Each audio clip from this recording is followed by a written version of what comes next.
পবিত্র রমজান একদমই কঠিন এসেছে। শাবান মাসের শেষ চলতেছে, রমজান একদম কাছে এসে গেছে। আমরা আল্লাহ পাকের কোরআন শরীফের সূরা বাকারা 83 এরকম 84 85 কয়েকটা আয়াত আমরা ব্যাখ্যা এগুলোর আলোচনা আমরা শুনব। এর আগে আল্লাহ সুবহানাহু ওয়া তাআলার নবী মহব্বতের একটা হাদিসের একটা কথা আমি আপনাদেরকে বলছি। মহব্বতের কথাগুলো আমরা আমল করা, অন্তরে মহব্বতে আমল করার তৌফিক আল্লাহ পাক দান করুন। বলে আমিন। কথা কে বলছে সেটা বড় কথা না, কথাটা কি সেটা চিন্তা করবেন। কথা যেখান থেকে আসল না কেন, কিন্তু কোন কথাটা কি সেটা চিন্তা করবেন। আল্লাহ সুবহানাহু ওয়া তাআলা নবী মুহাম্মদ সাল্লাল্লাহু আলাইহি কথা এবং নবীজি মুহাম্মদ সাল্লাল্লাহু আলাইহি ওয়াসাল্লাম বলতেছেন যে পাঁচটা জিনিস, এই পাঁচটা জিনিসকে তোমরা খুব বেশি গুরুত্ব দাও। এই পাঁচটা বিষয়ে তোমরা বেশি করে গুরুত্ব দাও। পাঁচটা বিষয়ে যখন গুরুত্ব দিবে তখন তোমাদেরকে আল্লাহ সুবহানাহু ওয়া তাআলা এই জীবনে তোমরা বাচ্চা হয়ে যাবে, পরকালে গেলে তোমরা বাচ্চা হয়ে যাবে। আল্লাহ সুবহানাহু ওয়া তাআলা নবীজি বলতেছেন তোমাদের কাছে আল্লাহ সুবহানাহু ওয়া তাআলা একটা যৌবন দিয়েছে। এই যৌবন ফুরায় যাওয়ার আগে যৌবনের কত বড় গুরুত্ব এটা তুমি বুঝে নাও। কারণ আল্লাহ সুবহানাহু ওয়া তাআলা আপনার উপর রমজানের রোজা ফরজ করেছে, আপনাকে একটা দামি আল্লাহ পাক যৌবন দিয়েছে। এই যৌবনটা এখন চলে গেছে, আপনার বৃদ্ধ বয়স হয়ে গেছে, বৃদ্ধ উপনীত হয়ে গেছে, যেখানে কখনো বৃদ্ধ অবস্থা আপনি হাঁটতে পারেন না, লড়তে পারেন না, আপনি যাইতে পারেন না, ঘাড় ঘুরাইতে পারেন না, তখন আপনার উপর রোজা রাখাটা কোনো বাধ্যবাধকতা নয়।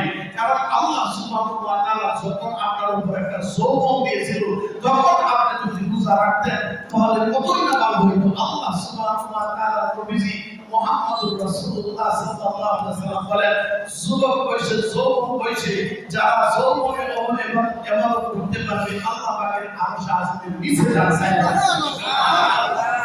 দেখেন আমি আপনি যদি কষ্ট করি তবুও যখন আমরা ধরে রাখতে পারবো না। যে ব্যক্তি এসির মধ্যে থাকে সেও যৌবন ধরে রাখতে পারে না, কারণ যৌবন তার যৌবনের মতোই চলে যাইতেছে, এটা আমরা টের পাইতে পারি না। আমরা যতই আনন্দ উচ্ছ্বসিত থাকি না কেন, আমাদের কাছ থেকে যৌবন পড়ে যাইতেছে, যৌবনকে আমরা ধরতে পারি না। কারণ এই যৌবনকে যদি কাজে না লাগাইতে পারি, আল্লাহ সুবহানাহু ওয়া তাআলা নবী মুহাম্মদুর রাসূলুল্লাহ সাল্লাল্লাহু আলাইহি ওয়াসাল্লাম বলতেছে ভাই এই একটা জীবন আমাকে আল্লাহ পাক আপনাকে একটা জীবন দিয়েছে, এই জীবনের মধ্যে আমাকে আপনাকে একটা যৌবন দিয়েছে। দেখেন আল্লাহ সুবহানাহু ওয়া তাআলা বাংলাদেশের জমিনে হিসাব করেন একটা সেনা পার্সন মানুষ তার যৌবনটাকে বাংলাদেশ গভর্নমেন্টের জন্য অফ করে দিয়েছে। আমার যৌবন জীবন আমি এরকম 26 বছর 25 বছর জীবনকে আমি অফ করছি বাংলাদেশ সেনাবাহিনীর কাজের মধ্যে নিয়োজিত, বাংলার খিদমতের জন্য নিয়োজিত। বাংলাদেশ গভর্নমেন্ট চিন্তা করে হে মানুষ, হে যুবক, তুমি যৌবন বয়সে তুমি আমাকে দিয়েছো, যৌবন বয়সে দেওয়ার কারণে আমি এই গভর্নমেন্ট কি করলাম, তোমার বৃদ্ধকালীন ভাতার ব্যবস্থা করলাম। দেয় কিনা? বৃদ্ধকালীন শুধু আপনাকে ভাতা দেয় না, পেনশন দেয় না, আপনাকে সমস্ত সিএনএসের চিকিৎসার ব্যবস্থা করে দেয় কিনা? তাহলে একটা যুবক যদি সে সেনাবাহিনীতে যায়, তার যৌবনটা যদি সেনাবাহিনীতে বাংলাদেশ গভর্নমেন্টের দেওয়ার কারণে যদি সে এত বড় দামি হয়ে যেতে পারে, আল্লাহ বলতেছে হে বান্দা তুমি আমার জন্য যৌবনটাকে যদি অফ করে দেন, আমি আল্লাহ তাকে তোর দান করে দিলাম, মহব্বত করে দিলাম। চিন্তা করুন, আমার জীবন কিন্তু চলে যাইতেছে, এই জীবন চলে যাইতেছে। দেখেন একটা সময় আসছে আমার অনেক প্রিয় খাদ্য ছিল এই খাবারটা, এখন আপনার যৌবন চলে গেছে, এই খাবারটা কিন্তু আপনারা শুরু করতেছেন।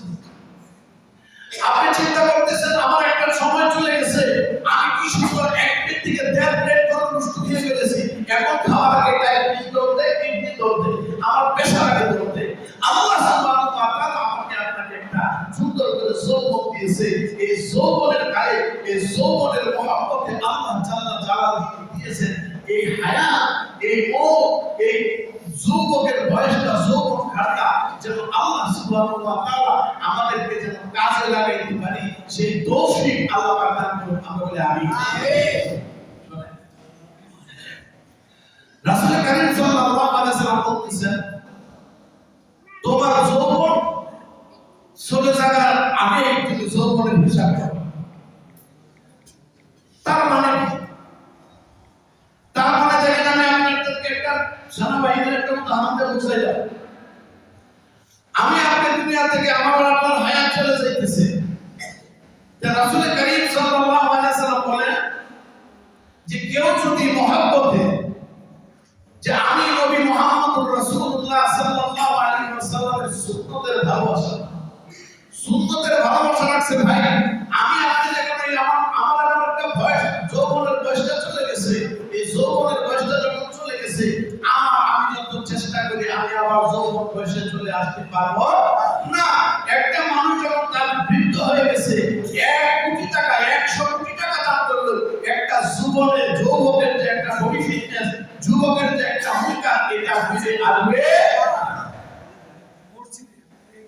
আরে বাবা কি একটা কাজ শুরু করছে, যে কালেকশন করি না।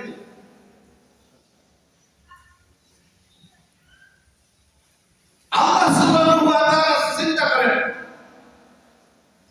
একটা মানুষ, নবীজি বলতেছেন তোমার যৌবন যাওয়ার আগে যৌবনের চিন্তা করো, অসুস্থতার আগে সুস্থতার হিসাব করো। আপনি চিন্তা করে দেখেন, এদের মানুষ ট্রিটমেন্ট করে, তাকে চিকিৎসা করে অনেক কিছু ধরা পড়ে, কেউ ক্যান্সার ধরা পড়তেছে, কেউ বিভিন্ন সমস্যা ধরা পড়তেছে। আপনি আসেন, আপনাকে আল্লাহ পাক 26 সালের একটা রমজান আপনাকে দিয়েছে, 26 সালের রমজান আপনি পরিপূর্ণ সুস্থ। আর এই একটা বছরের পরিপূর্ণ সুস্থতার মহব্বতে যদি আপনি পরিষ্কারভাবে আল্লাহ সুবহানাহু ওয়া তাআলার কাছে জীবনটা আপনি দিয়ে দেন যে আমি আল্লাহ এই একটা সেকেন্ড, একটা মিনিট, একটা সেকেন্ড আমি অকারণে কাল থাকবো না, আমি আল্লাহ পাক আপনার জন্য দান করব। এই সুস্থ বয়সে যে আপনি সুস্থ দেহতে যে ইবাদত করতেছেন, আমার আল্লাহ পাক নিজে খুশি হয়ে যাবে। দেখেন,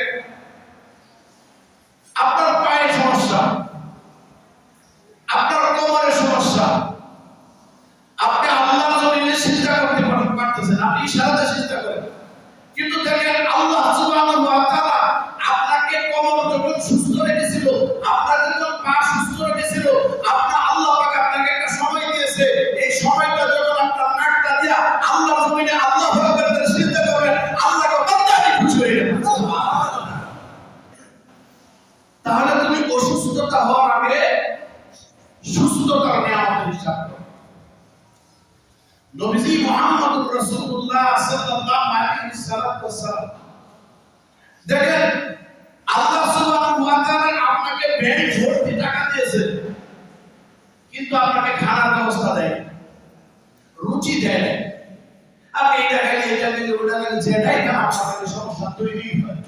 তা আপনি চিন্তা করবেন, আরে এক সময় টাকাটা কত কষ্ট করলাম, টাকা ভিক্ষে রাখলাম, কত জমা করলাম, এখন আমার খাওয়ার সময় হয়েছে, এখন ডাক্তার কয় তোমার লিভার ফ্যাটি লিভার হয়ে গেছে। তো ফ্যাটি লিভার হয়ে গেছে, কোনো কিছু খাইলে মাথা ব্যথা, কোনো কিছু খাইলে সমস্যা হয়ে যায়। তাহলে আপনি চিন্তা করেন, নবীজি মুহাম্মদুর রাসূলুল্লাহ বলতেছে, বান্দা আমি আল্লাহ সুবহানাহু ওয়া তাআলা, আমার আল্লাহ পাক তোমাকে যে সুস্থতা দিয়েছে, এই সুস্থতা অসুস্থতা হওয়ার আগে সুস্থতার নিয়ামত বুঝে নাও। সুবহানাল্লাহ। নবীজি মুহাম্মদুর রাসূলুল্লাহ সাল্লাল্লাহু আলাইহি ওয়াসাল্লাম, আল্লাহ সুবহানাহু ওয়া তাআলা আমাকে আপনাকে সুস্থতা দান করেছেন, এর চেয়ে বড় নিয়ামত আর কিছু হতে পারে। কারণ আপনি কখন বুঝবেন, যখন আপনাকে পঙ্গু হসপিটালের সামনে আপনি 2 ঘন্টা দাঁড়িয়ে থাকবেন, কতগুলো রোগী ঢুকছে আর কতগুলো বাহির হয়েছে, এগুলো তথ্য যদি নেন, তখন আপনার জায়গা বুঝবে না, এই সর্ব হয়ে যাবে। আল্লাহু আকবার। আর যদি আপনি বাড়িতে যান, পিজিতে যান, এবার গেলে যান, জিএবার গেলে সে একটা রোগী 7 দিন থেকে সে বিল দেয়, আমার মতো চলে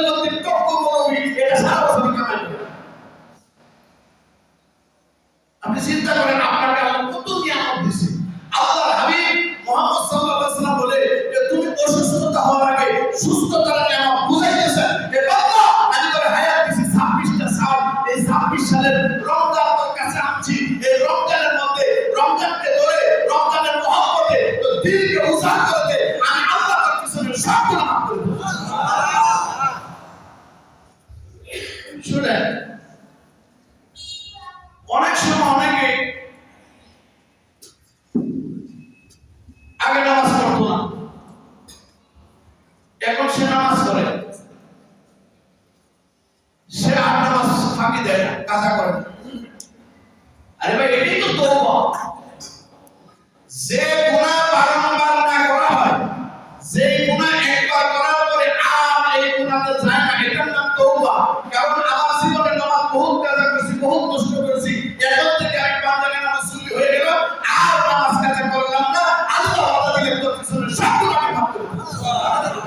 এখন আপনি ডেলি গুনাহ করতেছেন, ডেলি একই কাজ করতেছেন, এটার নাম তওবা না, এটার নাম তামাশা। এটার নাম কি? এটা তামাশা, এটা তওবা না। তওবা হলো ওই গুনাহ যেই গুনাহ আপনি ছেড়ে দিয়েছেন, আর এই গুনাহর কাছে যাইবেন না। নবী মুহাম্মদ সাল্লাল্লাহু আলাইহি ওয়াসাল্লাম বলেন যে হে বান্দা, আমার উম্মত মুহাম্মাদি, আমার আল্লাহ সুবহানাহু ওয়া তাআলা তোমাকে একটা সুস্থ দেহ দিয়েছে, তোমাকে একটা ফুসফুস দান করেছে, তুমি শ্বাস নিতেছো আর নিতেছো, আমার আল্লাহ সুবহানাহু ওয়া তাআলা নিয়ামতের শুকরিয়া আদায় করো। একটা মানুষ যদি দৈনিক এরকম কত লিটার অক্সিজেন গ্রহণ করে আর কার্বন ডাই অক্সাইড ছাড়ে, তুমি এটা চিন্তা করে দেখো না, আমার আল্লাহ সুবহানাহু ওয়া তাআলা সুস্থ অবস্থায় হাজার হাজার কোটি কোটি টাকা অক্সিজেন তোমার ঢুকাইছে, কার্বন ডাই অক্সাইড বাহির করে দিয়েছে। ও বান্দা, তুমি যখন আলহামদুলিল্লাহ বললে, আমি আল্লাহর আরশ সাথে খুশি হয়ে যাচ্ছি। দেখেন নবী মুহাম্মদুর রাসূলুল্লাহ সাল্লাল্লাহু আলাইহি ওয়াসাল্লাম তিনি বলেন যে হে উম্মত মুহাম্মাদি, অসুস্থতা হওয়ার আগে সুস্থতার নিয়ামত, ফকির হয়ে যাওয়ার আগে ধনীর নিয়ামত তুমি লাভ করো।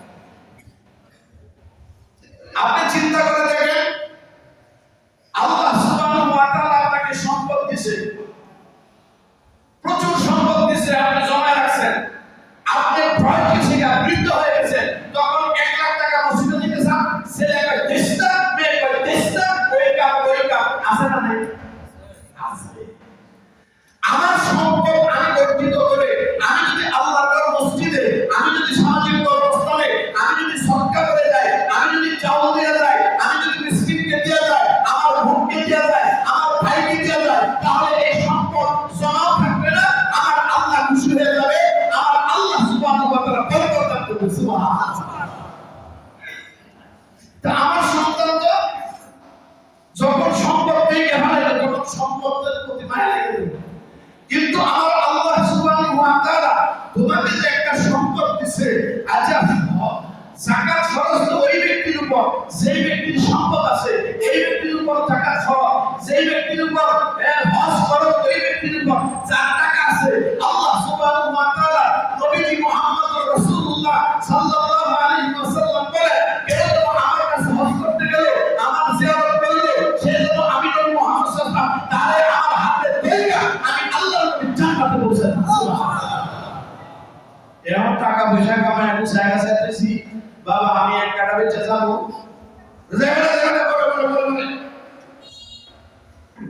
সম্পদ আমার নাই, কামাইছি আমি, এখন আমার নামে সব কিছু, কিন্তু কর্তৃত্ব চলে গেছে সন্তানের কাছে। কিন্তু আপনি চিন্তা করেন, আপনি কি খরচ থেকে মুক্তি পাইবেন? আপনার উপর যে হজ খরচ, আপনি যদি সারা জীবন চিৎকার করেন, তো হলো আপনাকে মাফ দেওয়া হবে না, কারণ আপনি খরচ করেন নাই। আপনি যদি ফজরের নামাজ আপনার উপর ফরজ, আপনার উপর সম্পদ আছে, হালাল সম্পদ আছে, আপনার উপর ফজরের নামাজের মতো ঠিক হজ আপনার উপর ফরজ। আল্লাহ সুবহানাহু ওয়া তাআলা আপনাকে কিন্তু জিজ্ঞাসা করবে, হে আমার বান্দা, তোমাকে সম্পদ দিয়েছিলাম, তোমার সম্পদ থাকা অবস্থায় তুমি কেন হজে গেলে?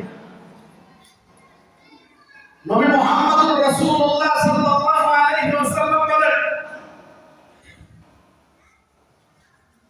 কারণ আল্লাহ সুবহানাহু ওয়া তাআলা ভাই আমাদের আপনার প্রতিজ্ঞা করতে হবে, আমাদের আপনার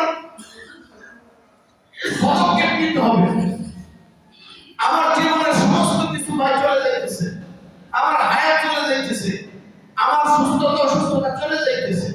নবী মুহাম্মদ সাল্লাল্লাহু আলাইহি ওয়াসাল্লামের এই হাদিস শোনার পরে একজন আল্লাহ ওয়ালা সে বাজার দিয়ে যাইতেছে, যখন ওই আল্লাহ ওয়ালা আরেক ব্যক্তিকে বলছে, ভাই তুমি কি করতেছ? সে বলতেছে, ভাই আমি তো পেয়ারা বাজাইতেছি। ও ভাই এটা তো দিন না, তোমার জন্য আরেকটা দিন অপেক্ষা করতেছে, এত কত কত হাজার হাজার রাত অপেক্ষা অপেক্ষা করতেছে, ওই লোকে তার মাথার ব্রেন ঘুরে গেছে, সে আস্তে করে সব কিছু সবাই রেখা তার সমস্ত দুনিয়াবি উৎফুল্লতা দুনিয়াবি মহব্বত ফেলে রেখে সে বলতেছে, হে আমার আল্লাহ ওয়ালা ব্যক্তি, আপনি কসম আপনি শুনে রাখেন, আজ থেকে আমি সব কিছু ছেড়ে আমি আল্লাহর জন্য ওয়াকফ হয়ে গেলাম। দেখেন, আমি আপনি যে এই দুনিয়া ছেড়ে চলে যাবো এমন তো কোনো সন্দেহ আছে? আচ্ছা, নবী মুহাম্মদ সাল্লাল্লাহু আলাইহি ওয়াসাল্লাম বলে, তোমাকে সম্পদ আমি আল্লাহ পাক দান করছি। আল মাল ওয়াল বানুনা জিনাতুল হায়াতিদ দুনিয়া। সম্পদ এটা সৌন্দর্যের জিনিস।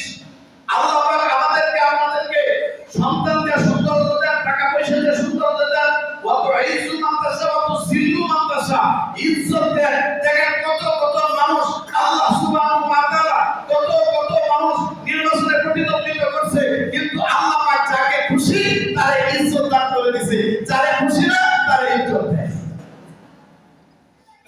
চেয়ার কিন্তু কঠিন জিনিস।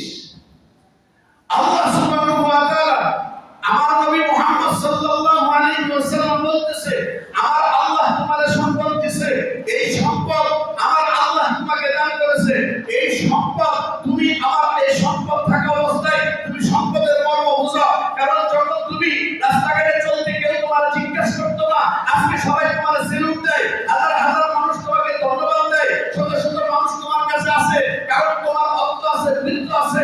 আমার আল্লাহ সুবহানাহু ওয়া তাআলা নবী বলতেছে, হে আমার উম্মত মুহাম্মাদি, সম্পদ আছে, তুমি সম্পদ দিয়ে আমার আল্লাহকে খুশি করে দাও। আল্লাহ বলতেছে, বান্দা তুই কি আমার দিবি না খাওয়ার জন্য? হে আমার বান্দা তুই কি আমাকে কিছু সাহায্য করবে না? নবী মুহাম্মদ সাল্লাল্লাহু আলাইহি ওয়াসাল্লাম বলে, কোন একজন অসহায়কে যখন তুমি একটা কিছু খাদ্য উঠে দাও, এই খাদ্য অসহায়ের হাতে উঠাইবে না, সেই খাদ্য যেন আমি আল্লাহর কাছে উঠে দাও। তাহলে রমজান আমাদের কাছে আসছে, নবী মুহাম্মদ সাল্লাল্লাহু আলাইহি ওয়াসাল্লাম বলেন যে তোমাকে আমি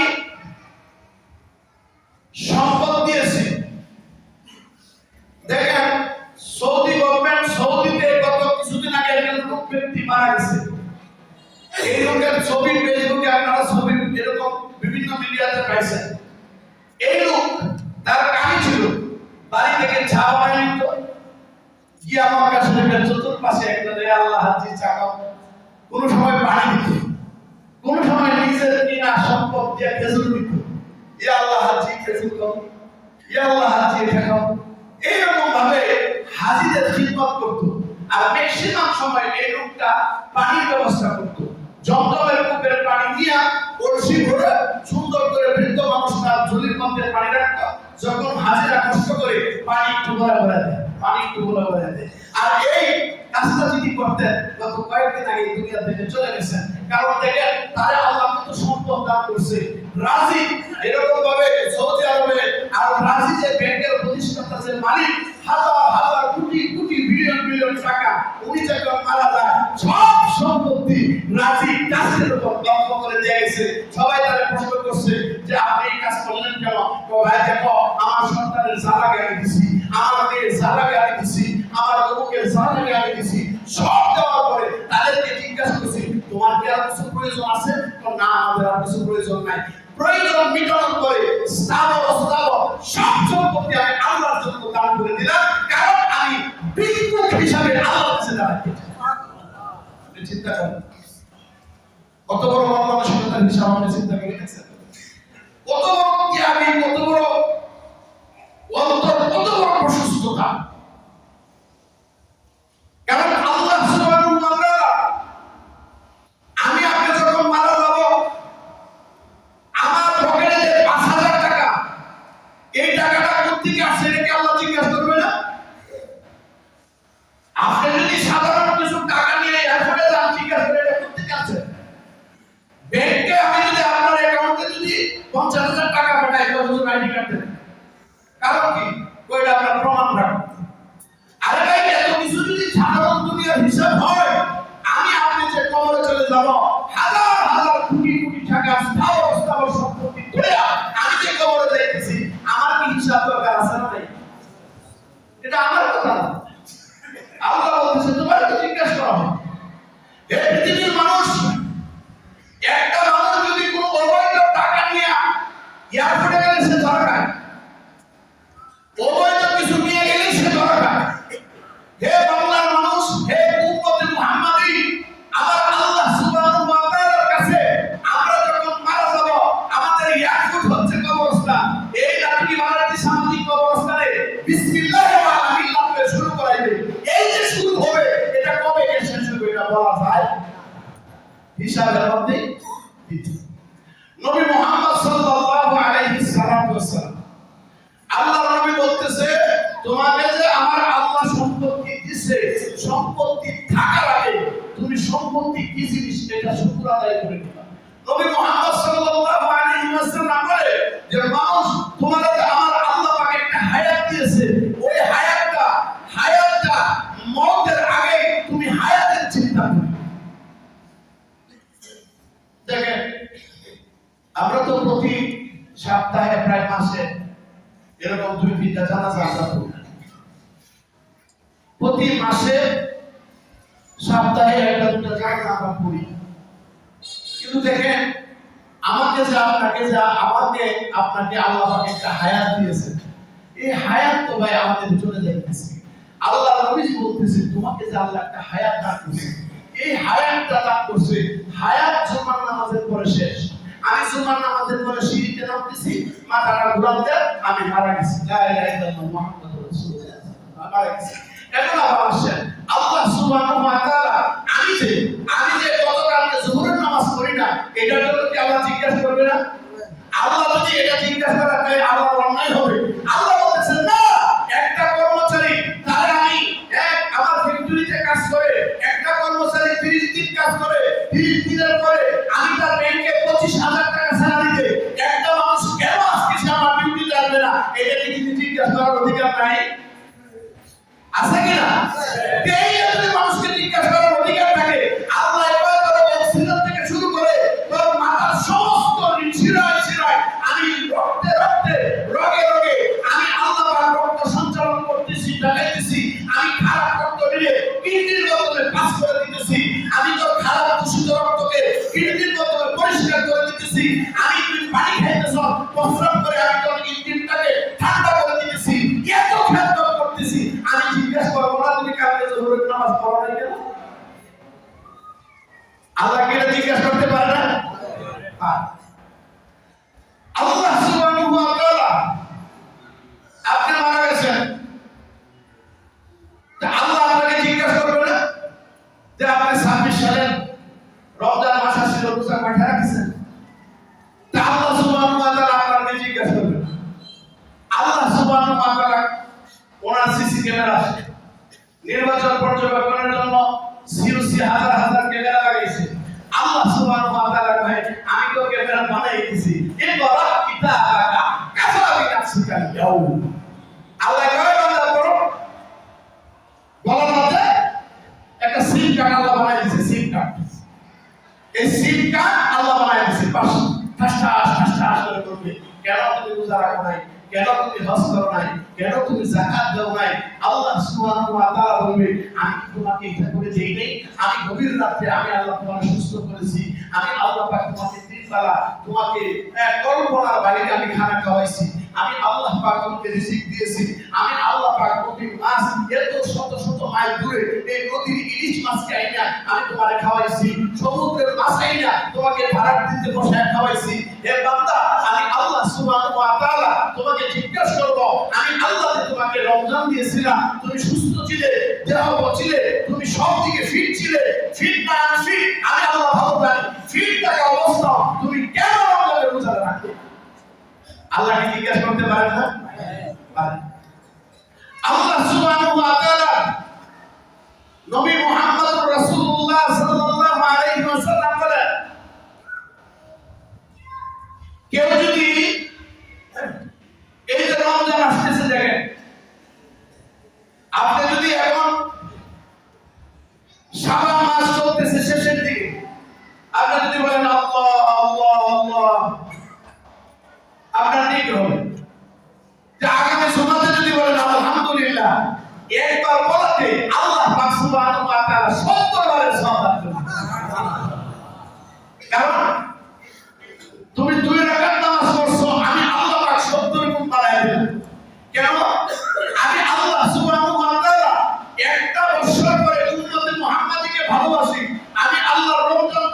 করেছি উম্মতে মুহাম্মাদীকে ভালোবাসা এই রমজানে আমি কুরআন নাযিল করেছি উম্মতে মুহাম্মাদীকে ভালোবাসা এই রমজানে আমি কদর নাযিল করেছি উম্মতে মুহাম্মাদীকে ভালোবাসা এই রমজানে মুহাম্মদ করেছি উম্মতে মুহাম্মাদীকে ভালোবাসা রোজার আয়াতের সবগুলো আমি মাফ করে দিয়েছি সুবহানাল্লাহ আওয়াজ দেখো সুবহানাল্লাহ আল্লাহ সুবহানাহু ওয়া তাআলার নবী মুহাম্মদুর রাসূলুল্লাহ সাল্লাল্লাহু আলাইহি ওয়াসাল্লাম বলেন ইফতারের মুহূর্তে সে যখন ইফতার করবে ইফতার যখন সে নিয়ে বসে থাকবে যতক্ষণ তার সামনে ইফতারটা থাকবে আল্লাহ ফেরেশতারা তার ঠোঁটকে নেকি দেখতে দেখতে অস্থির হয়ে যাবে আল্লাহ সুবহানাহু ওয়া তাআলা নবী মুহাম্মদ সাল্লাল্লাহু আলাইহি ওয়াসাল্লাম খুশি হওয়ার উপদেশ দেন আল্লাহ সুবহানাহু ওয়া তাআলা উম্মতে মুহাম্মাদী সেহরি খাওয়ার জন্য সে যখন উঠে আল্লাহ সুবহানাহু ওয়া তাআলা ওই সমস্ত ফেরেশতারা ওই সমস্ত দুনিয়ার মান যা কিছু আছে সবাই তার জন্য দোয়া করে সুবহানাল্লাহ মাসে কি কবিরা গুনাহ করে মাসে কি সুদ খায় মাসে কি ঘুষ খায় মাসে কি জিনা করে তে মাসে কোনো কিছুই করে না মাসের কোনো নেকি এরকম কোনো গুনাহ নাই মাসের প্রশংসা আছে আমার আল্লাহ সুবহানাহু ওয়া তাআলা নবী বলেন যে মাসে সমস্ত দুনিয়ার মাসে গাছে ফেরেশতারা ওই মুসাহহারি সেহরিকারী ব্যক্তির জন্য সেহরি খাওয়ার জন্য যারা উঠে আল্লাহর কাছে বলে আল্লাহ এর পিছনের গুনাহ মাফ করে দিন দেখেন আমি আপনি যদি কোনো কাজে যাই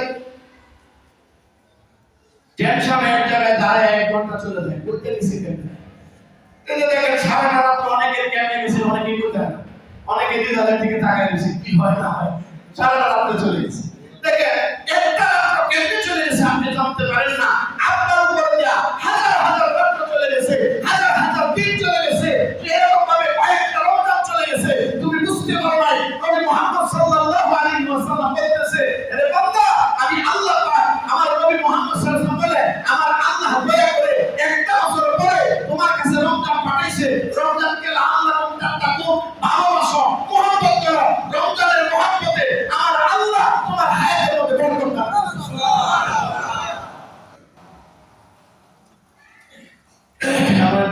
লা ইলাহা ইল্লাল্লাহ লা ইলাহা ইল্লাল্লাহ লা ইলাহা ইল্লাল্লাহ লা ইলাহা ইল্লাল্লাহ লা ইলাহা ইল্লাল্লাহ লা ইলাহা ইল্লাল্লাহ লা ইলাহা ইল্লাল্লাহ লা ইলাহা ইল্লাল্লাহ লা ইলাহা ইল্লাল্লাহ লা ইলাহা ইল্লাল্লাহ লা ইলাহা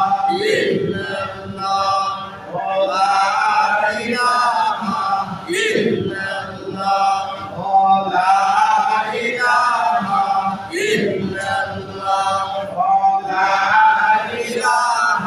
ইলাহা ইল্লাল্লাহ লা ইলাহা ইল্লাল্লাহ লা ইলাহা ইল্লাল্লাহ লা ইলাহা ইল্লাল্লাহ লা ইলাহা ইল্লাল্লাহ লা ইলাহা মুহাম্মাদুর রাসূলুল্লাহ সাল্লাল্লাহু আলাইহি ওয়াসাল্লাম ও ভাই মহব্বতে আপনি চিন্তা করে দেখেন আপনার দাদা চলে গেছে নানা চলে গেছে মুরব্বিয়ানে কেরাম চলে গেছে আমাদের কাছে যারা ছিলেন ওনারা এই গত 25 সালের রমজানে তারা ছিলেন আজকে 26 এসে গেছে 26 এর রমজানের চাঁদ উঠে যাবে অনেকেই কবরে চলে গেছেন নবী মুহাম্মদুর রাসূলুল্লাহ কয় আমার আল্লাহ রমজানকে ভালোবাসে রমজানের রোজা যারা রাখে তাদেরকেও ভালোবাসে আমার আল্লাহ রমজানকে ভালোবাসে রোজাদারদেরকে ভালোবাসে আমার আল্লাহ কয় নবী গো আপনি জানায়া দেন আমার আল্লাহ পাকে রমজান শুরু হয়ে গেলে আমার আল্লাহ জাহান্নামের সব দরজা বন্ধ করে দিয়েছে সুবহানাল্লাহ আচ্ছা আপনারা গেছে, আর কি কোনো কষ্ট হইল? জাহান্নামে তো যাইতো বন্ধ, তাদের তো আর প্রচেষ্টা নাই, একটা মাস তারা মুক্তি কেন? রোজা দ্বারা কত বড় বরকত, রোজার কত শান, রোজার কত মান। রোজাদার ব্যক্তি যখন রাস্তাতে হাইটা যায়, আল্লাহ পাকের দিস তারা তাকে নূরের পর্দা বিছায় দেয়। দেখেন এই বরকতপূর্ণ রমজানের রোজা আপনি চিন্তা করে দেখবেন। আমি হয়তো হাদিসটা টাস করে বলে ফেলেছি, আপনারাও হয়তো বলতে শুনলাম ভাই না। আপনি একটা কথা খেয়াল করে দেখবেন, নবীজির কথাগুলো কত চমৎকার। নবীজি বলতেছে, রে বান্দা তুই চলে যাবে, তুই চলে যাবে, আমি আল্লাহ সুবহানাহু ওয়া তাআলা নবী বলতেছি তোমার একটা এমন একটা সময় আসবে তুমি বিছানায় পড়ে উহ আহ শব্দ করতেছ, অথচ রোজা রাখার কোনো ভাব নেই। হুজুর আমার সমস্যা, আমি সারাদিন আমার খুব সমস্যা, কি করেন? আমার কখন বেহুশ কখন চেতন হয়ে যায়। আপনি একটা কাজ করেন, আপনি ওই যে একটা অসহায় ব্যক্তিকে দেখে, তার গরিব মানুষকে দিকে তাকে একটা মাস তাকে রমজানের যা খরচ আছে তাকে দিয়ে দেন, আর আল্লাহর কাছে ইস্তিগফার করেন। আর ওই ব্যক্তি চিন্তা করবো, আরে আমার রমজানের রোজা আমি রাখতে পারলাম না, রমজানের যে রোজাকারী আমার আল্লাহ সুবহানাহু ওয়া তাআলা নবীজি বলতেছে 24 ঘন্টা আমার আল্লাহ পাক এই রোজাদার ব্যক্তির নিজের আমল দেখতে থাকে। এই রোজাদার ব্যক্তিকে যখন আমার আল্লাহ সুবহানাহু ওয়া তাআলা রাত্র হয়, যখন রোজাদার ব্যক্তি রোজা শেষ করে তারাবির নামাজ পড়ে যখন রাত্র হয়, তখন আমার আল্লাহ ঘোষণা দেয়, ও আমার আল্লাহ পাক ঘোষণা দেয় বলতেছে, ও ফেরেশতারা জাহান্নাম থেকে এতগুলো জাহান্নামীকে মুক্তি দিয়া দিছে। সুবহানাল্লাহ। শুনেন, একটা রাষ্ট্রপতি যদি চিন্তা করে, হয়তো একটা রাষ্ট্রপতি চিন্তা করে যে আমি জেলখানা থেকে এরকম 100 কয়েদিকে আমি এই সরকার মাফ করে দিলাম, সে ইচ্ছা করলে পারে। আমার আল্লাহ কয়, এই তাম পৃথিবী আমি বানাইছি, আমি মালিক, আমি খাওয়ালাম, আমি রব, আমি আল্লাহ ইচ্ছা করলে আমি একটা রমজানের রাতের বরকতে রমজানকে ভালোবাসা, রমজানকে সম্মান করে, রমজানকে মহব্বত করে একটা রাতে আমি লক্ষ লক্ষ জান্নাতকে মুক্তি করব। আল্লাহ কি পারে না? পারে যে আপনাদের সূরাতে বোঝা যায় আল্লাহ পারে কি না? আল্লাহ সুবহানাহু ওয়া তাআলা নবী মুহাম্মদ সাল্লাল্লাহু আলাইহি ওয়াসাল্লাম বলতেছেন যে রমজানের যখন রোজা আসে, আমার আল্লাহ সুবহানাহু ওয়া তাআলা নিজে খুশি হয়ে আহ্বান করে, এই ফেরেশতারা আহ্বান করে দে, কে আছে আমার কাছে মাপ চাইবে, কে আছে আমার কাছে এরকম মাপ চাইবে, আমি আল্লাহ পাক তাকে মাফ করে দেই। সুবহানাল্লাহ। আমরা একটু বলে লা ইলাহা ইল্লাল্লাহ, লা ইলাহা ইল্লাল্লাহ, লা ইলাহা ইল্লাল্লাহ, লা ইলাহা ইল্লাল্লাহ, লা ইলাহা ইল্লাল্লাহ, লা ইলাহা ইল্লাল্লাহ, লা ইলাহা ইল্লাল্লাহ, লা ইলাহা ইল্লাল্লাহ, লা ইলাহা ইল্লাল্লাহ, মুহাম্মাদুর রাসূলুল্লাহ। কিছু কথা গুরুত্ব দিয়ে শুনবেন। আপনারা মুসল্লি, এই মসজিদের ইবাদতকারী, আপনারা সব সময় এই জান্নাতের বাগানের ফসল। আপনারা যখন চলতে থাকেন, আপনারা যখন ঘুরতে থাকেন, আমার আল্লাহ খুশি হয়ে যায়, আপনাদের গুনাহগুলো মাফ করে দেয়। ঘোষণা হলো এই, পরিষ্কারভাবে শুনবেন। রমজানের চাঁদ যেদিনই উঠবে সেদিনই আমরা মাইকে ঘোষণা দেব, অল পৃথিবীতে ঘোষণা হয়ে যাবে যে চাঁদ উঠে গেছে। আমাদের এই বাংলাদেশে যখন ঘোষণা হয়ে যাবে, সেদিন থেকে ভারতীয়রা যদি কেন্দ্রীয় জামে মসজিদে তারাবির জামাত শুরু হবে। তারাবির জামাত কখন শুরু হবে? এরকম ভাবে 7:30টায় আযান হবে, 7:45-এ ঈশার জামাত শুরু হবে। ঈশার জামাত শুরু হওয়া মানে তারাবি শুরু হয়ে যাবে। এশার পরে সুন্নতের পরে তারাবি হয়ে যাবে, নতুন কোনো আলাদা টাইম নেই। সুতরাং আরেকটা কথা খেয়াল করে শুনবেন, আজকে এইবার আমাদের সম্মানিত সমাজবাসী কমিটিবৃন্দ যে ইন্টারভিউর মধ্যে হাফেজ, মোটামুটি সবসময় ইন্টারভিউর মধ্যেই হয়, পুরস্কার হয়েছে যে 2 জন হাফেজ খুব ওনাদের তেলাওয়াত শুনলে খুব বুঝবেন, খুব চমৎকার তেলাওয়াত। আমি ওনাদের তেলাওয়াত শুনি, আসলে দেখো যখন কেউ অন্তর দিয়ে কোরআন শরীফ তেলাওয়াত করে, আল্লাহর ফেরেশতারা এদের মতো সুবহান খায়। সুবহানাল্লাহ। এই আমাদের সারাটা এরকম জলিল করতে না, এই 1-1.5 ঘন্টা, প্রথমে 1.5 ঘন্টা, পরে 1 ঘন্টা, এটা বিরাট কিছু কষ্ট না। দেখেন আমার আপনি অসুস্থ হইলে কত ব্যথা হয়ে সারা রাত কাজ করে, একটু কষ্ট হোক না, একটা দিন, বেশি দিন না, তো 6 দিন একটু কষ্ট হয়, তারপরে 1 ঘন্টা 1 ঘন্টা 1 ঘন্টা 1 ঘন্টাও হয় না, আরো কম হয়। যাই হোক, হাফেজ সাহেবরা পড়াইবেন, আমরা ডক্টর তারাবি হবে, ভারতীয়রা যদি কেন্দ্রীয় জামে মসজিদে বরাবরের মতোই। আর একটা সবসময়ের মতোই আপনারা আপনাদের ওই সমাজবাসী, এলাকাবাসী, মহিলা মুসল্লিরা, মহিলা মুসল্লিরা আমাদের মসজিদের পূর্ব থেকে শুরু থেকে হয়ে আসতেছে, সমস্ত অনুদান আল্লাহ সুবহানাহু ওয়া তাআলা কবুল করুন। এই মহিলা মুসল্লিরা আপনারা, আমরা যেদিন ঘোষণা দিব, আপনাদের ফ্যামিলিতে জানাই দিবেন, আমরা যেদিন ঘোষণা দিব রমজানের চাঁদ দেখা গেছে, ওই দিন আমাদের মা বোনদেরকে সকলকে বলবেন, ভারতীয়রা যদি কেন্দ্রীয় জামে মসজিদে মহিলাদের জন্য তারাবির নামাজের সুব্যবস্থা আছে, শুধু তারা কি, শুধু তারাবির জন্য সুব্যবস্থা আছে, তারাবি বেতন নামাজ করে ওনারা চলে যাবে, আর অন্য কোনো নামাজের সিস্টেম নাই। দোয়া করেন আল্লাহ পাক সমাজবাসী আপনাদের এই মসজিদ আরো সব কাজগুলো যখন হয়ে যাবে তখন হয়তো কখনো ডিসিশন নেওয়া যাবে। আরেকটা কথা আপনাদেরকে বলি, আপনারা ফজরের মাগরিবের নামাজ যেদিন থেকে আমরা রোজা শুরু করব, এদিন থেকে ইফতার আমাদের এই ভারতীয় কেন্দ্রীয় জামে মসজিদে ইফতারের 15 মিনিট পরে জামাত শুরু। ইফতারের কত মিনিট পরে? 15 মিনিট। এবার আসেন ফজরের জামাত, আমরা তো এখন 6টা 10 6টায় করি, কিন্তু ফজরের সময় এটা না, আমরা এরকম সেহরি খায়া এরকম যখন ফজরের রক্ত আসবে, ফজরের নামাজ ভারতীয়রা কেন্দ্রীয় জামে মসজিদে যখন ফজরের জামাতের আযান হবে, আযানের 10 মিনিট পরে জামাত হবে। এবার টাইম আগাম পিছান, আপনি ওই আযান খেয়াল করবেন, আযান হয়ে গেছে, আমাদের সেহরি আর খাবেন না, নামাজ সময় শেষ, মুয়াজ্জিন আল্লাহু আকবার শুরু করছে, আপনি 10 মিনিটের ভিতরে এসে যাবেন, ফজরের নামাজ 10 মিনিটের পর। আপনারা সম্মানিত মুসল্লিরা, এই ভারতীয়রা কেন্দ্রীয় জামে মসজিদে বহু আগে থেকে এরকম ভাবে ইফতারের ব্যবস্থা হয়ে আসছে, গতবারের মধ্যে এইভাবে